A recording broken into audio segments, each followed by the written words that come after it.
Ever wonder what happens when you do exactly what your boss asks for? Mark found out the hard way that sometimes playing by the rules is the sweetest revenge. Picture this. You build an entire department from scratch, run it so perfectly that consultants don't even need to touch it and get sent to the Bahamas as a reward. Sounds like promotion material, right? Well, buckle up because this story takes a wild turn. Mark was hired to create the contracts department at a growing tech startup. Working remotely from his boss, who was on the opposite coast, he had minimal oversight and total freedom.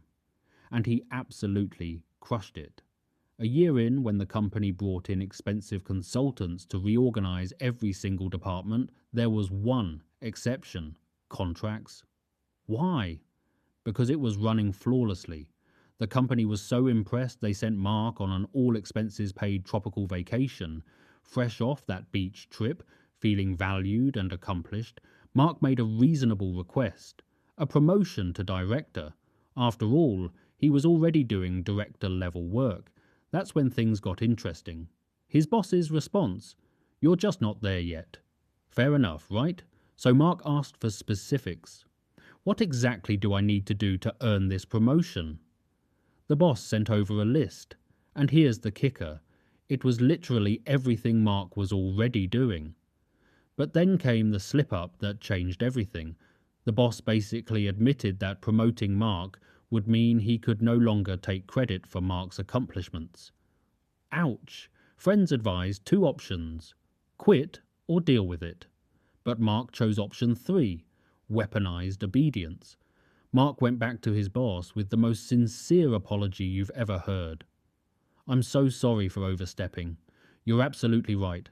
I'm going to focus on being the best manager I can be." He literally printed out the official manager job description and pinned it to his desk. Then he did exactly that. Nothing more, nothing less. The results were catastrophic. For the boss, anyway. Sales targets? Missed.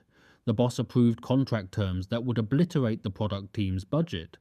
Sales reps manipulated commission agreements because the boss didn't understand the fine print. At one point, a VP nearly got away with inflating numbers until Mark had to intervene to save the company from disaster, pulling in the controller, CFO, and eventually the CEO. Meanwhile, rumors spread about the boss clutching stress balls and losing it in meetings. And Mark, he was thriving. With all that newfound free time from doing only his actual job, he earned professional certifications and hit the gym during off-peak hours. A month into this beautiful chaos, the boss offered Mark a 7% bonus. The unspoken message was clear: please go back to doing all that extra work. But Mark just smiled and kept following that job description to the letter. 6 months later, after taking a well-deserved 10 days of unlimited PTO, Mark was included in company layoffs. Plot twist?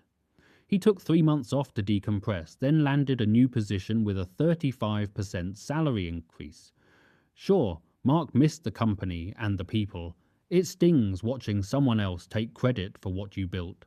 But sometimes the best revenge is living well, getting paid more, and knowing that the person who underestimated you is probably still clutching that stress ball. The moral of the story: be careful what you wish for. If you want someone to stay in their lane, don't be surprised when everything outside that lane crashes and burns. If you enjoyed this story of Mark's perfectly executed malicious compliance, subscribe for more workplace tales that'll make your day. Trust me, you won't want to miss what's coming next.